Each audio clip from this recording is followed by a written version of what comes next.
Today on Retrospect, we are looking at two stories that sound like they came from opposite ends of the political universe, but they are really asking the same question. Who gets control when government decides private life has gone too far? In Oregon, Initiative Petition 28, the Peace Act, says it's about eliminating animal cruelty exemptions. Supporters frame it as compassion. Opponents say it could effectively criminalize hunting, fishing, trapping, farming, livestock processing, and even routine animal husbandry. That's not a small policy tweak. That is taking activities that have existed since before Oregon was Oregon and dragging them into the criminal code. And while Oregon is fighting over animals, Washington is fighting over algorithms. Senator Bernie Sanders is pushing a new idea, the American AI Sovereign Wealth Fund Act. The proposal would give the public a 50% ownership stake in the largest AI companies, not through a normal tax, but through stock. OpenAI, Anthropic, xAI, and others would help fund a government-run wealth fund. Sanders says AI was built from the collective knowledge of humanity, so humanity should share in the profits. Now, depending on where you sit, that either sounds like justice or like Uncle Sam walking into Silicon Valley with a crowbar and a clipboard. But here's why this matters. The public is nervous. Polling shows Americans want AI regulated. Gallup found 80% adults say a government should prioritize AI safety and data security, even if it slows development. Marist found 67% believe AI will eliminate more jobs than it creates. So Sanders is not pulling this out of thin air. He is riding a wave of anxiety. The bigger question is whether that anxiety becomes protection or control. Because whether it's IP28 in Oregon or AI ownership in Washington, the pattern is familiar. A moral argument, a sweeping government solution, and millions of ordinary people wondering what just got redefined while they were at work. Today we ask the question nobody in power likes to answer. When government says, "This is for your own good," who gets to define the good, and who pays the price?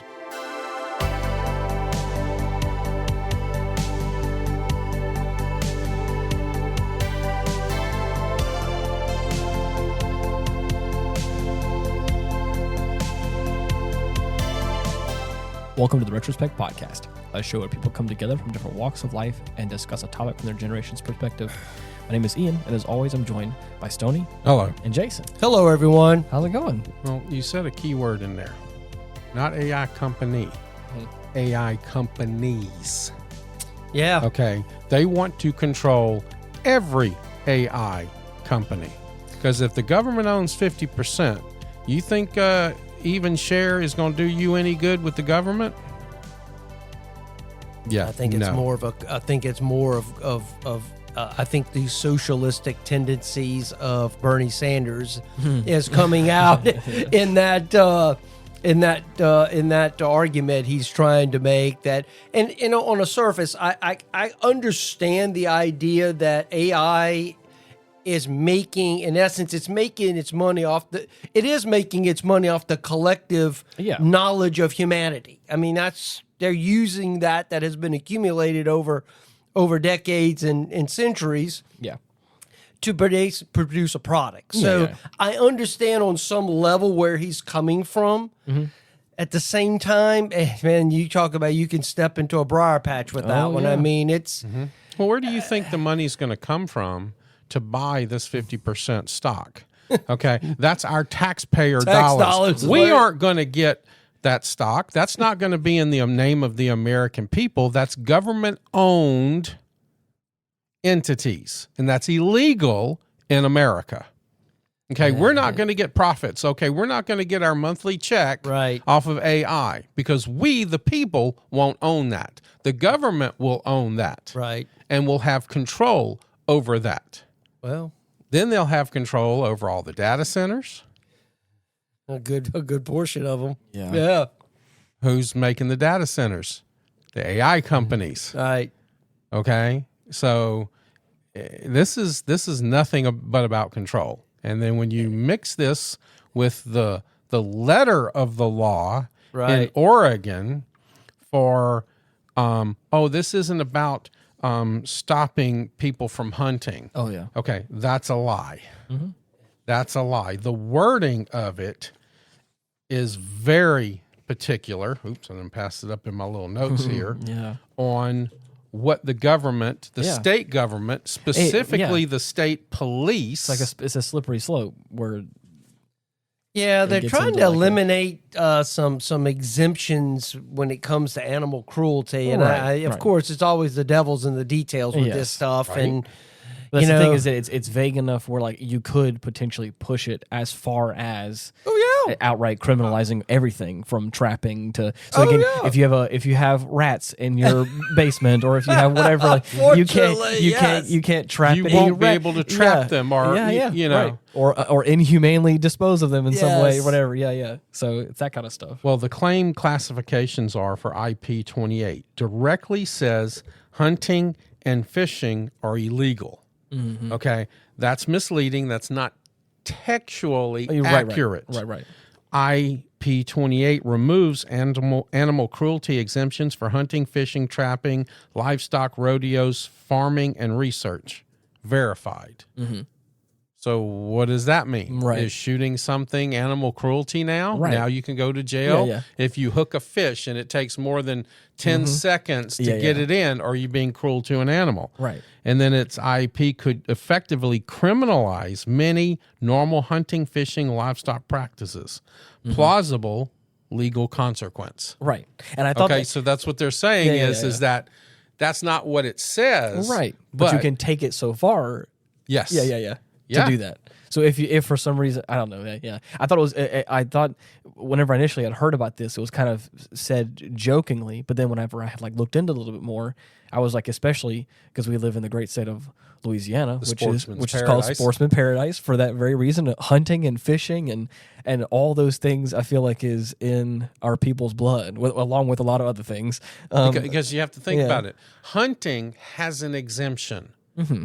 Okay. Right. Fishing has an exemption because it may take you 10 minutes or 5 minutes to get it. Right. You're using a bullet or an arrow or something. So there's an exemption for that being supposedly cruel to an animal. Mm-hmm. So those exemptions are now gone or will be when this passes. It has not as of yet passed. Right, of course, They're voting on it, or that's the hope. But once it removes that exemption, now what do you do?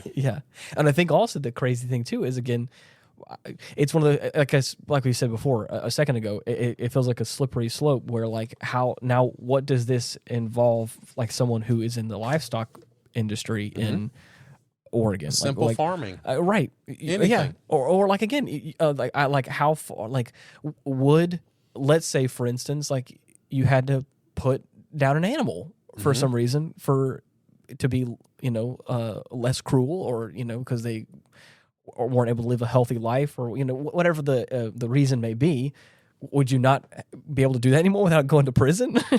Apparently not. Right? Yeah, it's like that kind of stuff where it's like it kind of, the extension of it gets a little bit. So let me throw this at y'all. This is an executive summary of government overreach. Mm-hmm. Government overreach is not merely a law that someone dislikes. It is the use of public power beyond constitutional limits, statutory authority, procedural fairness, and ethical accountability. It usually appears through coercion, vague criminalization, property seizure, speech compulsion, selective enforcement, surveillance, emergency bypass, public-private pressure, or regulatory capture. The central analytical rule is simple. Separate emotion from authority. Ask what power is being used, who authorized it, what right is burdened, what process exists, whether compensation is required, and whether enforcement is neutral or factional. Okay? Some overreach is a clear constitutional violation. Some is lawful but abusive. Some is extreme but democratic, quote unquote, because we're not a Democrat state here. We're not. Some claims are exaggerated, misleading, or false. The constitutional line is crossed when government stops protecting rights and starts managing ordinary life through obedience, silence, surrender, and state-approved belief. And And both of those are tied up Yeah. into the same thing. Can I, just for a minute, can I take a 58. Well, sorry, just for a moment. Can I take a rabbit trail? But it's all gonna come back to what this topic is for a second. There was something. My roommate and I are now the proud owners of a 3D printer, and we've been having a lot of fun with 3D printing. A whole bunch of different tools and little gadgets and fun little props and things like that. We've been having fun with it. I didn't realize how much this episode was also centered around something that I just watched yesterday. There's a video I watched from somebody who he talks a lot about how our consumer electronics are like constantly online, and they're constantly need to be updated, and they're all part of a database, and like you can never truly just like own a piece of technology that's just like a piece of technology that's yours anymore. In New York, I think they're in the process of trying to approve being able to have your 3D printer on some sort of database, which would allow it, which would have to be online at all times to be a part of this database, to track what you're printing on your 3D printer, and if the algorithm or if the spyware or whatever you want to call it inside the machine has the feeling that you're printing gun parts, quote unquote, it will stop. It will cease to print. Or if it tracks your history, it will cease to allow you to print certain things. And so a lot of people are kind of getting like government overreach. Right. But the thing is that when again, this is the same situations happening with this IP28 situation that's happening with that as well. Whenever you start looking in the details of it, it's not just like consumer 3D printers. It's CNC machines. It's laser engravers. Yes. It's everything from like concrete 3D printers. It's like whenever like the reach of how far it goes is everything. And so that means that everything needs to have some sort of regulated, quote unquote, software on it that can, like, if it detects that you're printing something that it doesn't like, it can stop you so I'm from gonna doing ask it. you Yeah. a question. Why do you think there needs to be so many data centers? Oh, well, there you go. Yeah, this is all the information that they want to pull in. Yeah. Because you can, with your 3D printer, you can make gun parts. Parts. Okay? You can't. There's a common misconception. You can't 3D print a gun. Well, you but can you do a suppressor. Well, again, you can 3D print parts. You can make parts. Yeah. But you can't really, Right. All the things that has and that's also the I don't say the confusing part. The misleading part about a lot of that bill I'm talking about is obviously anything that is part of like the firing housing that deals with the combustion of the actual and the propulsion of the bullet is all metal machined perfect parts you have to purchase beforehand that you could already purchase now. Here's right the now. kicker. You can purchase them online. You can't do a weapon with gunpowder. Okay. You can make an air compressed shotgun Okay, that works yeah. just as well Yeah, as yeah. a regular shotgun. Right. And Yeah. there's a version out there, double barrel. Jason shaking his head like he's even seen this. Yeah. That you print the casings. Yeah. You print, and then everything's printed, and it has a special tube on it with the compressed gas in it, and you put, and when it shoots just like a regular shot, maybe even a little more forceful. Yeah, there's a couple of like what you call it, not articles, like forums that I was reading up on this a little bit, and people are saying there's like a lot of like both and like pictures of things where it's like this is technically like the grip of a pistol, but also this is the grip of like a hand drill. This is a suppressor, but this is also like a one-way flow valve, like a Tesla valve, like we talked about. It's like things like that. Where like there's like a camera mount on like a hot shoe mount on a camera. It's like, oh, that's actually potentially could be a mount for a sight of like it's things like that where people are like, this could potentially affect manufacturing as a whole, not just for us, but like for companies and for because again, Is it? Does this 3D print? Is it like use a plastic material that it kind of melts it and kind of forms whatever? There's a couple different types of plastic you can use, but there are some. One in particular, we don't have it here at the house because you have to have like an enclosure for it because of the fumes. But it's called ABS plastic, and a lot of times you can.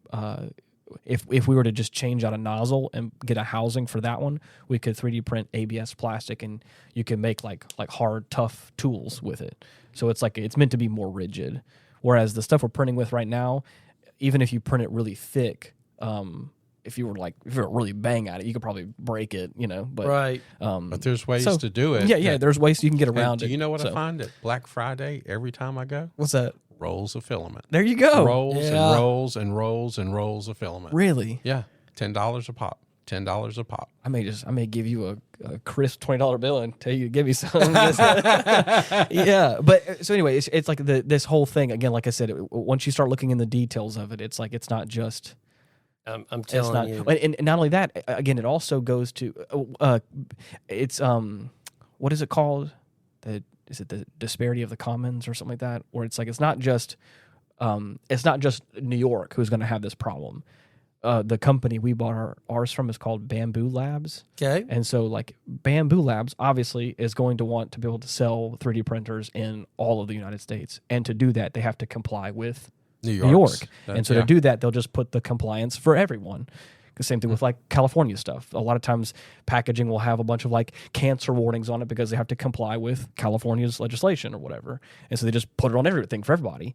So it's like that kind of. It's not feasible to make some for New York and some for everybody else. Right. And so the thing is like we're gonna potentially have if you were to, I'm not sure if it's in full effect yet or if it will be, but potentially if you're gonna buy a 3D printer in the next few years, or we may get a firmware update on ours that like has surveillance software in it that watches what we're doing, and like if it prints, here's my that problem with that, and we kind of touched on this in I one don't of the like last all that. episodes. That's what I'm saying. So, but we touched on that in one of the last episodes with the car stuff. Yeah. That's Okay. right. Number one, the National Road whatever that made this law that now in 2027 all vehicles must do this. We didn't vote on that. Yeah. That's not a constitutional law. Yeah. Okay. The ATF right now is under a bunch of scrutiny for a bunch of their stuff because it's being deemed unconstitutional. So how can a group that we did not elect, not vote for, come in and say, you have to do this? How can a state come in and say, you can do this? Right. It goes back to the. It's called government overreach. overreach. It's government overreach, but this is where I think a lot of people, kind of the way government is structured. I mean, you legislators pass laws. Then those laws are, in essence, have to be interpreted and enforced by the executive branch. No, that's actually wrong. That's actually wrong. The Congress legislates, the executive enforces, and the courts interpret. Correct. That's the way it's supposed to be. Exactly. But that's what I'm saying. So, okay, they pass a law. So now it comes down to the executive level to so, okay, got this law. How do we enforce this law? Because the law doesn't address every potential circumstance that you're going to run into as what I call the rubber meets the road. Yeah. Right. So what happens? What's the famous thing that starts happening? It's called rulemaking. That's where, especially at the federal level, where the courts have granted the executive branch broad latitude. Yeah. And how rules are written and how to enforce, in essence, Congress's laws. Yeah. Okay. So that's where the trouble, like ATF, where the law says this. Well, okay, we got to kind of distill it down, and we got to kind of get into the more weeds with it. Right. What's this? What's that? We're going to classify this, classify that. So that's where I think the trouble comes in is the rulemaking. And I think, unfortunately, over time, Congress is kind of just, hands off. just they kind of let the executive branch. I mean, I could tell you that one of the biggest issues is when it comes down to the EPA. Okay. The Environmental Protection Agency and the laws and how that mandates down. Just down here in Louisiana. Yeah. We just had a law passed in this legislative session that did away with inspection stickers. Except for the people that are in the non-attainment area. Now, you still have to get a $6 barcode on your car that says, I don't have to have an inspection sticker for emissions. Okay. You still have to pay for the $6 but you to still get the barcode. But you still have to be tested for emissions. See, if you're in an emission area. Correct. But what I'm talking about is the people who aren't in an emission area have to have the $6 barcode stating that I'm not in an emissions area, so I don't need it. I mean, this is a perfect example at the state level right now that there was a program called the Motor Vehicle Inspection Program that was originally designed to ensure that the vehicles operating on the road had all the proper equipment on them and were safe and had insurance and on and on and on. Unfortunately, it's kind of morphed into something that I shouldn't say the program necessarily hasn't morphed. I think the technology in cars have now made the inspection sticker program a bit of a kind of a waste, really. And now, of course, it's a money generator at the state level. But unfortunately, it became very unpopular. There was a lot of black market involved with inspection stickers and on and on and on with that. So I think the amount of times I'm not going to say any names, but the amount of times I've had people say, like, don't worry, I know a guy. I'll get you a sticker. Exactly. And I'm like, okay. Which then goes back to defeating the purpose of before they had inspection stickers, the police would stop you for violation stops. Yeah. Your windshield wipers not working, your headlamps are not working, turn signals are not operating. All the things that you're required to have on your vehicle and to be operational to make it street legal. If you change the exhaust on your vehicle, right? Anything that was not if your car came off the factory.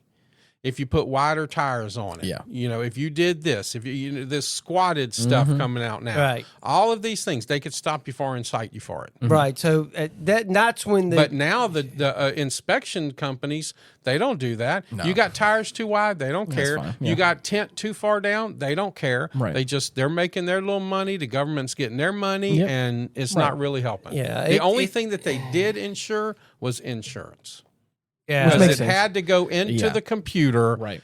And there's a paper trail and verify. So, other than that, at a minimum, it had, I would think, some good, because it didn't make people, check some very basic things once a year, right? But the inspection program now it goes away. I think it effectively ends at the end of this year, and. Well, they still going to be writing tickets for inspired inspection, or should you just scratch it off? According to the law, I think I saw a news article regarding that they would stop writing tickets at the end of June. Okay. So you see, I say that you laugh, but they everybody tells you if you got an inspired inspection sticker. Scratch it off, so they can't see it, right? Because if they're driving down the road and they see, how do they know you're not from Mississippi? Right. Because they're not going to turn around and look and make sure you're licensed for every car that goes by. Of course, so just scratch it off and once again, this is the problem. The reason I brought this up is because here's a state level program that has been deemed we don't need it anymore, but because of this federal non-attainment issue with air pollution, which comes from the EPA and how rules are written. This area there's a certain area, there's so many parishes that if you live within there, you have to still get emissions checked, whereas someone else in another part of the state won't have to worry about that. But they still have to get the $6 sticker saying that they don't have to get the emissions test. I think the sticker has to. Well, I think even the people that are living in the non-attainment area will still have a QR. That's what I just said. Right. That's exactly what I just said. You're still going to have to buy the ticket, saying that you don't have to get the emissions test, but you still got to buy the ticket. But not anybody else in other parts of the state. No. Yes, you still have to have you have to still have the barcode. you still have to spend the $6 I'll have to double check on that. to get the sticker saying that you don't have to have the emissions test, and they're going to scan it. But I'm talking about the people that are outside of the non-attainment area. So like someone. That's what I'm talking about. No, my understanding goes away. No. Period. Other than the people that live within the non-attainment zone. So what is a non-attainment zone? Like what? Outside of the 6 parishes that have the air pollution issues. Okay. So the federal government has designated certain parishes have an air pollution issue, and as such, people living in there and operating vehicles, their vehicles have to be emissions checked every year. And what you're saying, Jason, is that the people that live in that area have to have a barcode that proves that they have been tested. Correct. And everyone else that does not live in those areas does not have to have a barcode at all. My understanding is that inspection sticker goes away. So if I live in, say, North Louisiana. Right, where that doesn't matter. It's done. Okay.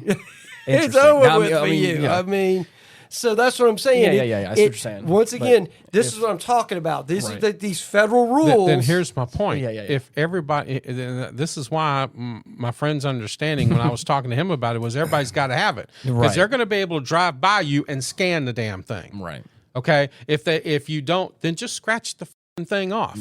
Okay, because what are they going to do? They're not going to turn around. Oh, look, there's a license plate there. Oh, let's type it in. Let's see. Does he have to have that $6 code? No. Everybody. So when they're driving by, they're going to have little readers on the car, on the police cars that can scan it as they go by. Right. That's crazy. You see what I'm saying? So you might crazy. you maybe. I'll have to do a double check. Maybe Ian, you could pull it up because it just literally just passed this legislative session, so I believe the governor signed it. So he did. So we may get some clarification on whether people outside of the non-attainment zone will have to get anything. They may still have to get a QR code. I don't know. If they do, then I don't understand the point of that. But the point of it is the same thing. Scratch it off. Then the only time you got to worry about it is if you get a ticket for something else. Through. Yeah, I guess I don't know. Who knows? I don't know. And then if you don't like it, I got a friend who lives up in Plausville, Louisiana. I'll just make my address that. Right. And then I just won't worry about it. My insurance will be cheaper. Blah, blah, blah. I can see a lot of people do, but it's going to be tied to your vehicle registration is my understanding. So the minute you make your address up in Plausville or wherever or whoever city you want it to, unless they start tightening up on the addresses and basically provide you got to provide additional proof of your address, so like utility bills or something else that you would have to, or a lease.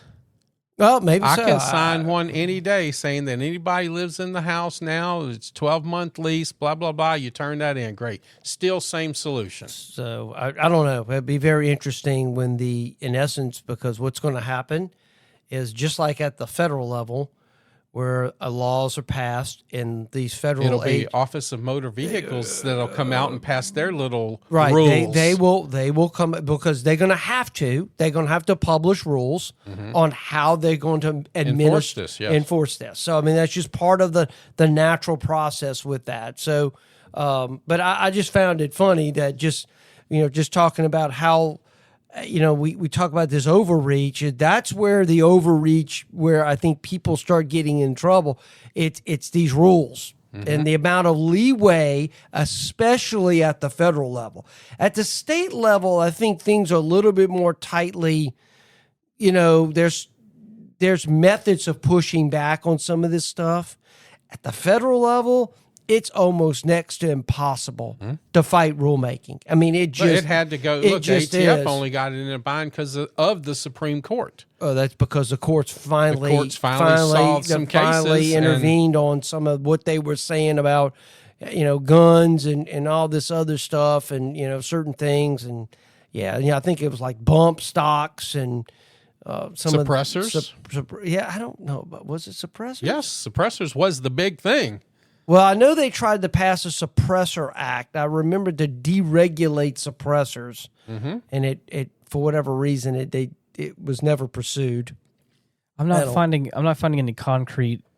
Go to. Well, I'm finding a whole bunch of information about it, but I'm not finding anything that specifically says about people that aren't in the non-attainment areas and if it's enforced on them as well. Yeah, I don't know how this is going to work. Yeah, and big thing they were saying, someone had specifically commented saying, how are they going to know that the code is good, and how are they going to check it? So are they just going to are they just pulling people over to scan the QR code just to see it? Just to see if it's something like that. And of course, state police said that more guidance is coming. Yeah. But will not say when. The deadline is actually January of 2027. That's what I thought. For now, drivers outside of the emissions parishes will soon be able to stop worrying about inspection stickers. Drivers in the Baton Rouge area emissions parish should still plan for yearly emissions inspections and check their local inspection stations before showing up. That's kind of what I thought. The parishes that you were talking about are East Baton Rouge Parish, West Baton Rouge Parish, Ascension, Livingston, Iberville. Yep. Those are the 5 that are still in that emissions situation. I don't know what that means for the other parishes besides those 5, but the best thing to do is Louisiana legislature. If you Google that, you can probably go to search and just type in inspection sticker. It'll probably pull up the act, because the law becomes an act upon signature of the governor. Okay. And it would probably tell you what the law is, because it gives you a synopsis of what the actual law says. So, just curious. This is for developing. For a lot of people, this would be considered government overreach. Yeah. But the federal government is basically saying, well, we know better than you because you have bad air down there, and you got to do this extra thing, even though it's not helping at all. It's not helping at all. I don't know what it's a money generator. That's all what the point is. I mean, the only way you could basically, the only way I can see just from common sense is to do this is to basically find any car that basically fails. You can't drive the car till it's fixed. I don't know how else you're gonna. Well, that's the only way you can get the sticker. Okay, if you go and it's rejected, you get the orange sticker. Right. The only way you can get the correct one is to bring it from a mechanic, saying that a mechanic, not you, right? A mechanic fixed it, and it's retested and done. Then you get your clear. Then you get your good sticker. You'll get the current sticker. Mm-hmm. Mm. Yeah, that's. I don't know this whole thing, and it's really, we're at the point, and a lot of the show lately has kind of come up to what we've been talking about, just really government overreach, right? and now we're just kind of defining it, with the, like Jason said, the executive branch, and the rules of organizations that have no business interfering in our lives, the citizens' lives of America. I think I don't. We've kind of brought this up. I just think the more advanced we get, I just think it's inevitable that things just become more and more regulated. Oh. I mean, the idea of when was the last time you seen regulations get really rolled back? Mm-hmm. Yeah, I mean, you really don't. Yeah. It's kind of like. We talk about it and we take like 5 steps forward, and then people start bitching and moaning, and then eventually they say, oh, okay, and then we may take 2 steps back, but we're still 3 steps forward from where we were before. Mm-hmm. And I think that's just the way of getting people to just accept it. Yeah, that's the norm. Mm-hmm. That's the norm. Right. Just FYI, for people who don't know, the PEACE Act in Oregon is called the People for the Elimination of Animal Cruelty Exemptions Act. Mm-hmm. That's the name of it. So just if you're interested in what's going on in Oregon over there, that's what it is. And right now they say supporters reportedly submitted more than 120,000 signatures, exceeding the roughly 117,000 valid signatures needed to qualify for the November 2026 ballot. Right. And that's why I had originally brought it up, because you hear some of these things and you're like, oh, that'll never make it. But in certain states or in certain circumstances, something crazy like that happens, you're like, oh, it's whatever. But with something like that, I was like, how did it? The fact that there's 124,000 people that signed that probably are probably not in animal husbandry at all, or hunting, or fishing. I hate to say it. These are a lot. I hate to say it. This is coming from a lot of not non-native Oregon residents that have moved into that state within the last 25 years. But I guarantee you, if you would go back and remove everybody that's kind of moved there and just go back to the original people who settled that state, that's a very very libertarian, type of politics there. Now it's gone completely. I feel bad for some of those people. Well, we have a friend in California that we game with that says, California is mostly a conservative state. You got a few idiots in 2 or 3 little areas that kind of run it for us. Yep. And he's like, this is ridiculous. I know. I feel bad because it's a beautiful state. It's gorgeous. Matter of fact, I was at a get together last night, and a friend of mine, his new girlfriend is from California. Okay, she's been living in California for the last 12 years. She just moved to Louisiana. Okay. For him. Yeah. And I was asking her, I said, what do you think of what's going on? Right. She goes, it's a crazy government, but it's a beautiful state. And I say, yep, exactly. Yep. It is a beautiful state. I understand why people want to live there. Yeah. I've been there. Weather's always nice. One of my favorite songs in the whole world by a guy I was a bodyguard for, his name is Frankie Beverly. They did Look at California. It's one of the most beautiful songs of one of the most beautiful states ever. But when you look at it, Colorado, I lived in California. I lived in Escondido for a while. I lived in Colorado. But one of the things that gets me, and I may have said this on the show, and if I have, just put it up to my TBI. I'm sorry. But when I lived in California, there's 2 interstates that come through there. And if you're coming west to east from California to Colorado from that direction, the billboards were on both sides of the interstate. If you were from California and planned on spending more than 3 days, turn around and go home. Now Colorado is completely libtard and it's ruined. That was it's not coming back. No, that was a solid conservative Republican state for decades. When I was there, it was solidly because it was made up of just hardy people that just want to be left alone and generally had just good sensibilities about them. And unfortunately, when they went to that legalizing drugs, it just spurred the decline of that state. And it's just... Well, it was more of a destination place. This is where you went to visit and stuff. When people started staying longer, that's when it kind of turned, and it got ugly. I worry about like Idaho and Montana. Those states. I want to go to Montana so bad. I mean, I love Montana. I can tell you, and I hope there's a lot of... I hate to say it, there's a lot of people that, that come from... That are well, Bill Gates is the largest landowner in Montana. I think it's like look that one up. At the time, the last time I think he had like 40,000 acres. Yeah. At minimum, 40,000 acres. It's a lot. But I was looking up the legislative stuff, and it was like a lot of legal mumbo jumbo that I can't really parse through right now. Right. While also holding a conversation here, so I'll look at it later. But again, I didn't really get any. But just FYI, if you want to find out what the actual bill says. Right.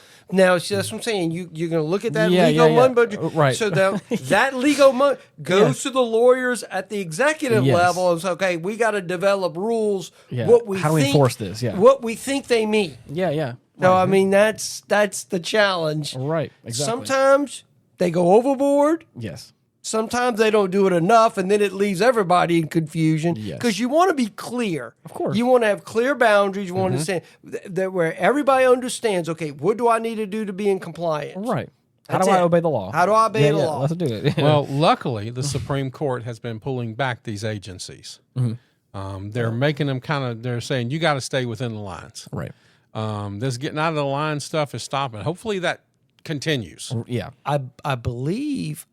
A good example of that was, I think, was it last year or maybe 2 years ago, when the Supreme Court basically, it was a Chevron case. It was here in Louisiana, Okay. if I'm not mistaken. And the Supreme Court basically said that, hey, EPA, you're exceeding your statutory authority by some of these rules you've implemented. If I'm not mistaken, I believe it's a Chevron case, which was a win, I guess, for industry.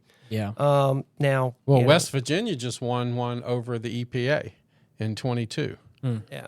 So some of the provisions that they were doing for their energy policy was out, and maybe it's time Louisiana kind of stepped up and said, "Hey, Well, I'm gonna tell you right now, the bigger thing in Louisiana is going to be carbon capture. That is a huge issue right now, and there's a lot of people. You got a lot of industry, a lot of money right now to be involved with that, and on the other hand, you got a lot of people that are opposing this, basically shoving carbon under the ground. Yeah. Because what they want to do is dump a lot of this stuff under Lake Maurepas. Right. Yeah. Which, this, I hate to say it, this reminds me of back in the 70s and the 80s when Louisiana was known as the dumping ground of the United States, because everybody's bringing their hazardous materials, and corrupt politicians were taking payoffs to dump this stuff in our environment. Which, I mean, that's what I'm saying. I'm very mixed when it comes to these things. These are the areas where my more liberal tendencies on these issues come out, because I want a clean environment. Right. I want clean water. I don't want animals to be mutated and poisoned and drowning everything. Drowning in oil. Right. I mean, I don't want any of that. Right. So, it's like, where is the line where you need to capitalize on business, and it's because that produces jobs, and then that produces wealth, and then that brings everybody's standard of living up, and they can afford more things and better take care of their families and stuff like that. So it's such a mixed bag when it comes to this kind of over-regulation. Some would say that is overregulate. Some would say, no, it's too much regulation. Yeah. I guess it depends on where you're at on the issue. Overregulation be too much regulation? Yeah, I mean, it's just, I'd say this all the time. I'm a fiscal conservative with liberal tendencies.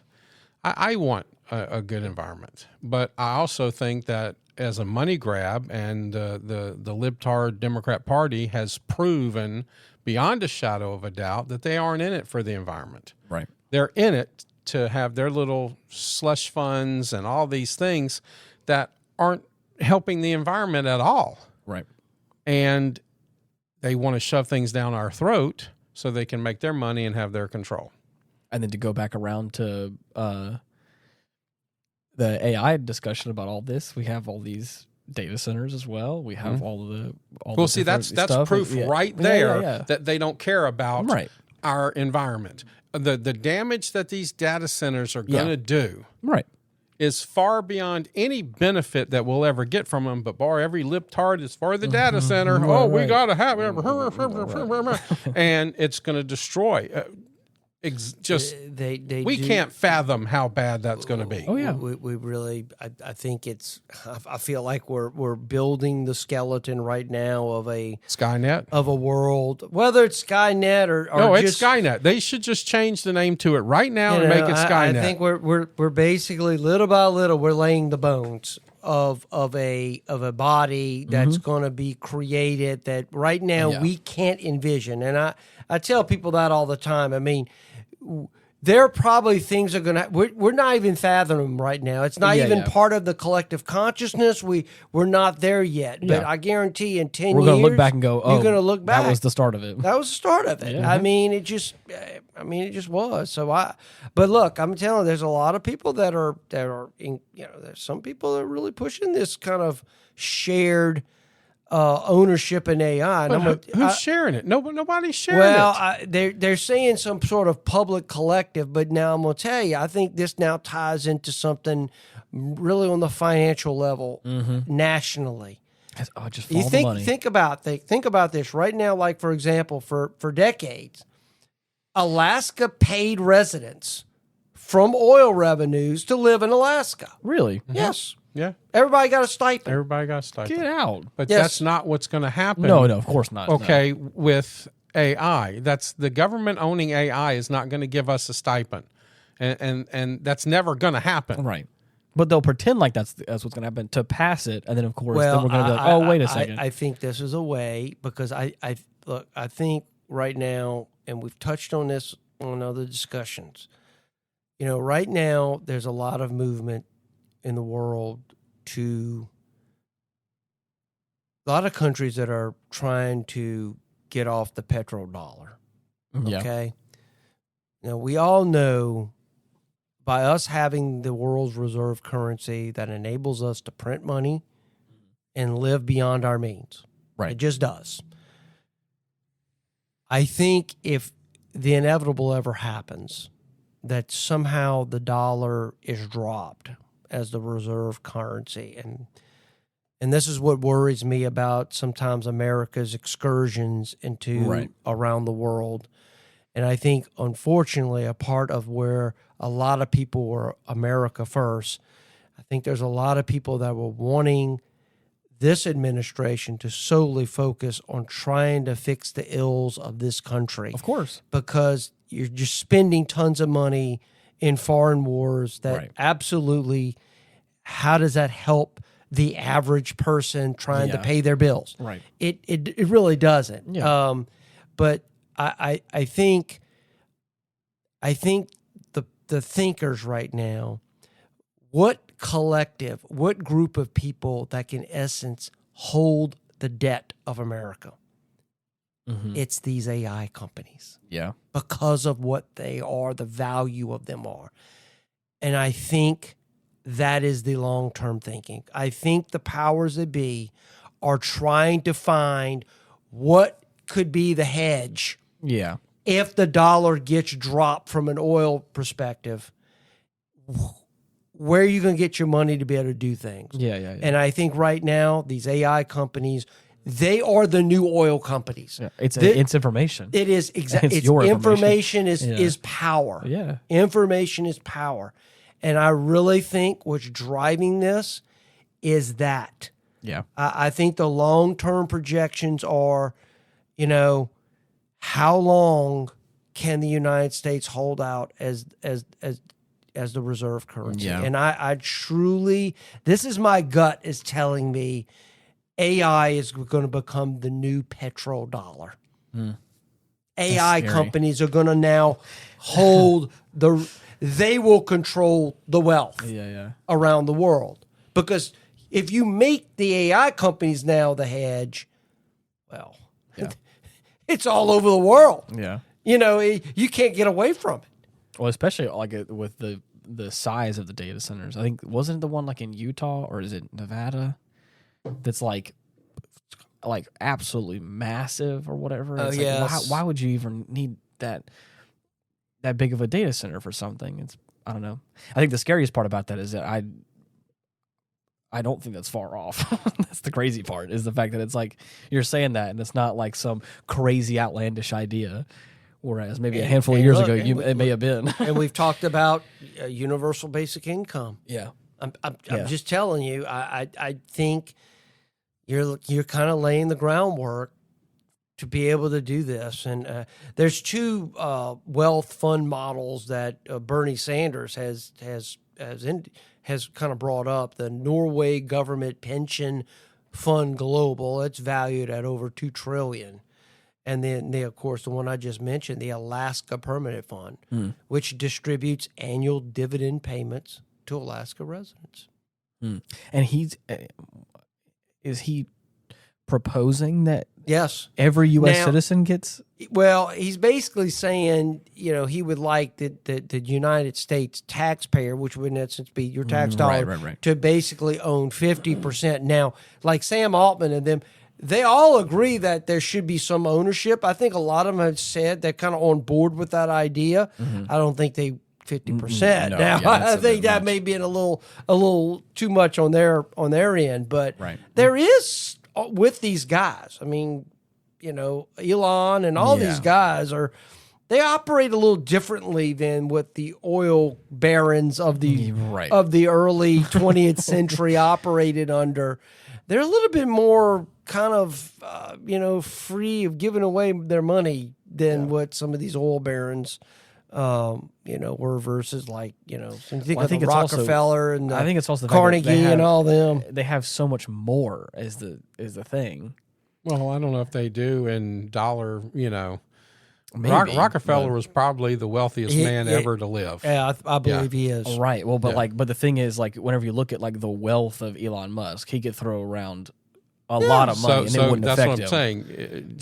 J.D. Rockefeller had way in dollars back then to dollars today had more than Elon Musk. He was probably the wealthiest man to ever live. Maybe. Yeah, I may have to Google that. I'd be very I don't curious. know. What was I think- Rockefeller's I think, wealth? What would he be worth today? Right. Yeah. Yeah, well, I'd be very curious if he was living in today's money, what he was worth at his height. Well, you have to understand, he owned and controlled over 80% of all petroleum.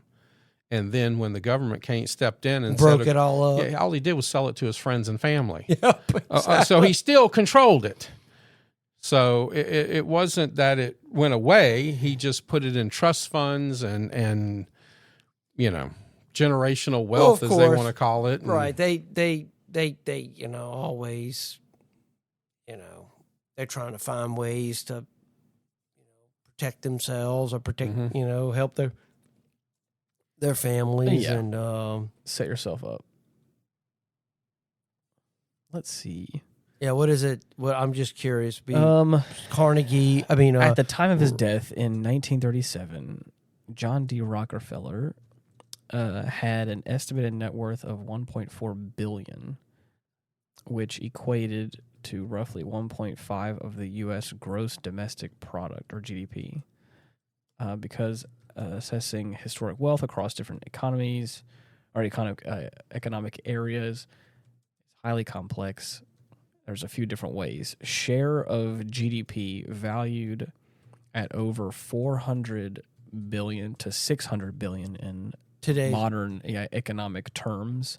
So but raw inflation would adjust it to something like his wealth would be like 30 billion in today's money, like if it was just like inflation numbers. So again, they're taking two different statistics here, where it's like if it's actually like share of GDP, like it would be back then, like 1.5% of like the U.S. GDP, right? It would be like at his peak, Rockefeller was estimated at around $1 billion in 1913.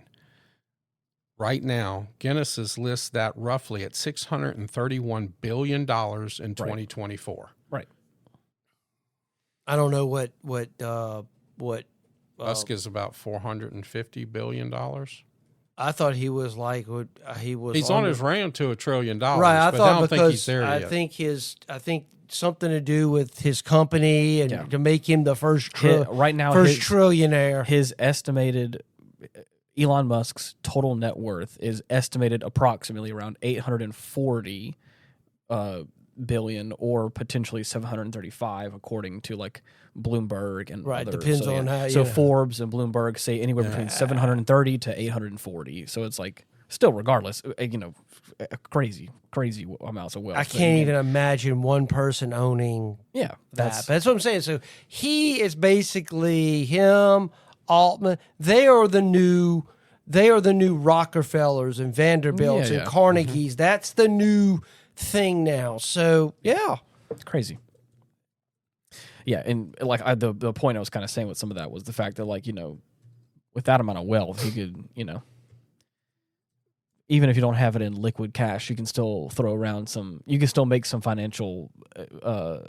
He can light his cigars with $100 bills. Yeah. You can make some dumb financial decisions and still. He basically he was able to get Trump elected. I mean, you remember toward the end of, right before that election, he was saying the Democrats were. I mean, you saw the news was about how much the Democrats spent on that campaign. I think it was like $1.2 billion on a presidential election. Yeah. And on that, Elon Musk dumped $200 million to Trump's campaign like in the last few weeks. Which he bought Twitter around that time, I think, Yeah. right? Which is crazy. Yeah. That's So wild. I mean, Yeah. but they said they had an hour-long meeting in Sanders' Senate office this week, held at Altman's request, and highlighted the inherent tension between AI powerhouses and policymakers as Americans are increasingly asked. Just in retrospect, the Vanderbilts would be $350 to $400 billion in economic power in today's money. That's still a lot of money, even for back then, almost 100 years ago. That's crazy amounts of money. Yeah, he goes, speaking to reporters on Air Force One on Friday, Trump described a potential partnership where the American people can benefit from the success of AI and said executives from leading AI companies will visit the White House probably next week to discuss the idea. So the Rothschilds are about $400 billion. Okay. That's wild. I wonder what that's going to look like, what that conversation is going to look like. How that's going to pay. Well, I mean, look, you've already kind of set the precedent now because, if we all heard, I mean, Trump administration secured a 10% stake in with Intel. You remember really? that? Oh, yeah. Okay. So they own part of Intel now. The U.S. government. The U.S. government. Get out. Yeah. Okay. Which is actually illegal. That's crazy. I was about to say that. I was like, that can't. It doesn't work in the Constitution. And then it also considered a government takeover of Spirit Airlines earlier this year.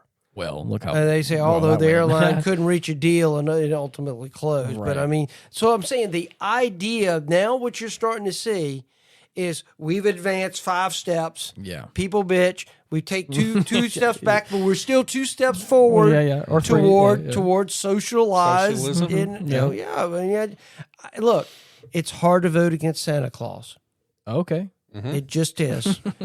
If the government provides, can that be the title for the episode? Hard to vote against Santa Claus. It's hard to vote against Santa Claus. Because look, I mean, and I understand it. People that are struggling. I mean, just look what happened with these subsidies with the Obamacare and the credits that were going to be expired, and people were bitching and complaining about they were fixing to lose health care because of these subsidies that were purposely ended by the Democrats. Yeah.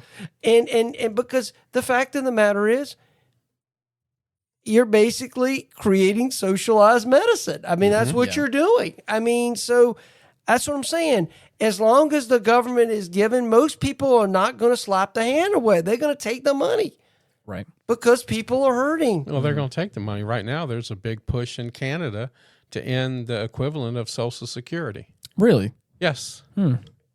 Okay. They want to take the money away from the people that actually put it into it and give it to all the immigrants. Of course. Gosh. Well, they got to pay for it But somehow. again, right, but think about this. Right now, the MAID program is, how many people is it killing? And as older people just get tired and they participate, where does that money go? But they want to completely end it. Right now, there's a big push for it and just give it to the immigrants. To kind of go back to an earlier part of the show, we were talking about it's hard to vote against Santa Claus. That's the whole situation that's going on with the 3D printer thing I was talking about. It's hard to vote against. Let's stop the manufacturing and printing of 3D printing of guns. And it's like, oh, when you put it like that, it's like hard to say. I mean, maybe not everybody, but most people would be like, well, yeah, I don't want people to just print a gun. That. What was it last week? Yeah. Who's not against drunk driving? Of course, I'm saying, yeah. You say it like that, you're like, well, it's hard to, because if you say no to that, then you sound like a bad guy, and it's hard to get people on your side for that. But it's the same sort of situation for that. And of course, but like we said before, devil's in the details. How far are they going to push that? How far are they going to enforce that law? How far is it going to go until? I think I just think you're taking the steps forward that I think you don't ever come back from it. I think it's more and more as the government becomes more involved. You've got politicians that are openly calling for a socialistic form of government, basically where the government seizes all means of production.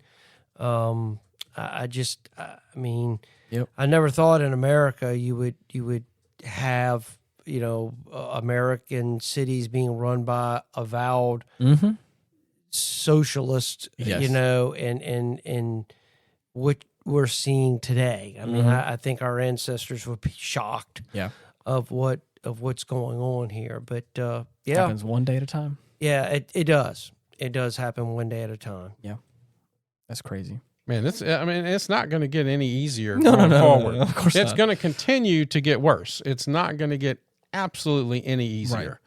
And it's, it's up to us, people like us, to keep talking about it. And let people know what's really going on, because sometimes that's the only time they're going to hear the truth. They say right now on college campuses, commencement speakers have been interrupted by boos when discussing artificial intelligence. Of course. About 70% of college students see AI as a threat to their job prospects. Of course. According to a 2025 poll by the Institute of Politics at the Harvard Kennedy School, which I can understand. Like, what jobs am I going to have? Yeah. I mean, a lot of jobs can be done by a computer. There's some jobs that, at least right now, we don't have the material science to create robots to be able to do some very fine things. But I mean, a lot of things that, I tell you what, go to Taco Bell right now.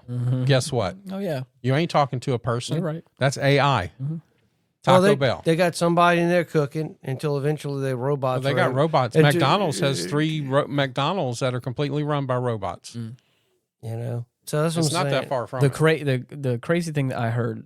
Well, I don't say it's actually not crazy. The very truthful thing I heard someone say that I thought was it shocked me was, how come AI and all the computers are creating art for us, and all of the humans are in like factories and are working and slaving away for little to no money? Like, what, shouldn't it be the other way around?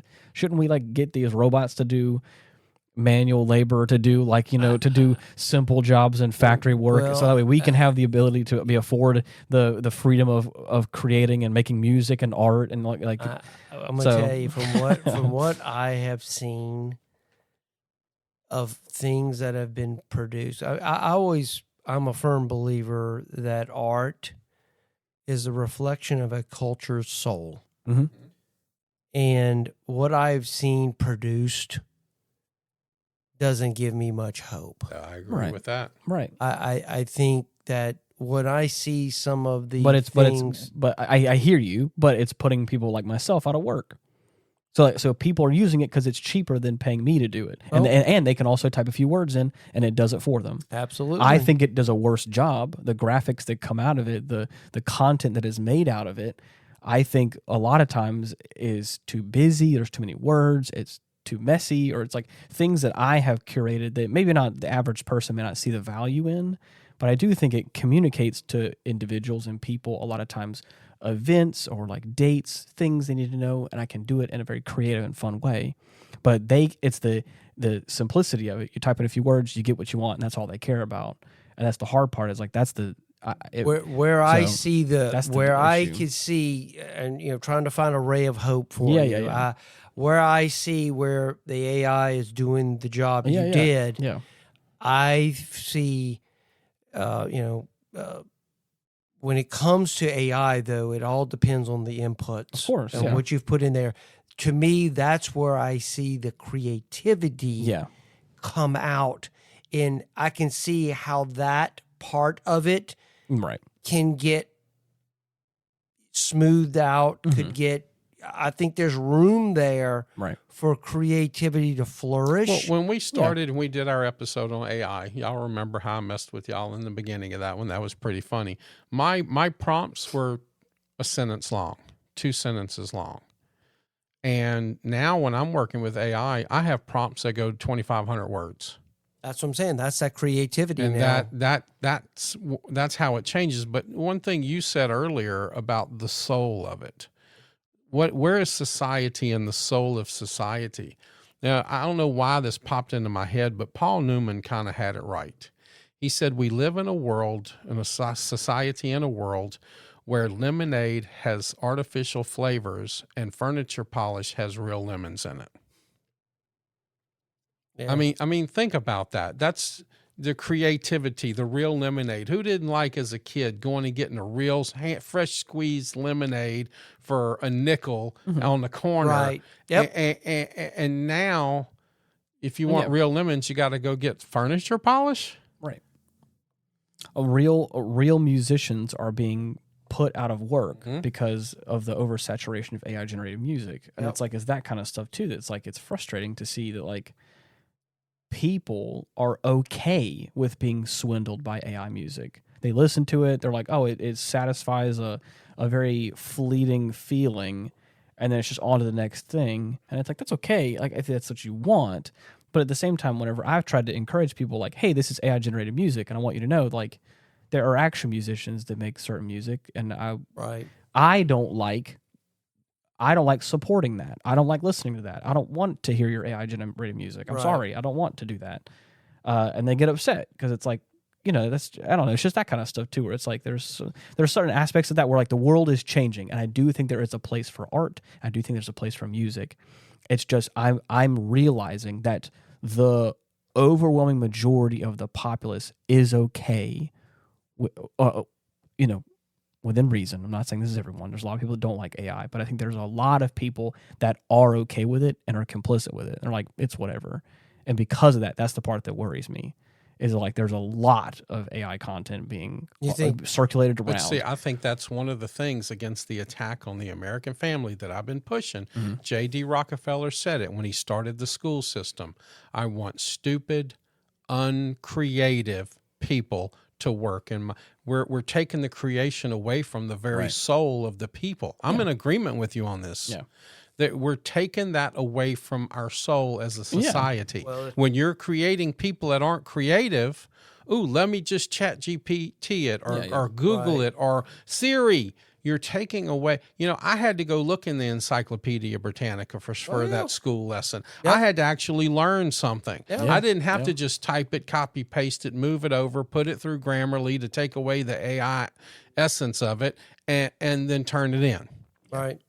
You know, if there wasn't a time to start eating healthy, let me remind you people of something right now. The doctors that are coming out today use Chat GPT to pass their exams. I think they all do it. Do it. I just said that. That's what I'm saying. This is the time now to start eating healthy because our doctors of the future, the short future ahead, aren't going to know jack. You know, Ian, just listening to you reminds me of the movie iRobot. Okay.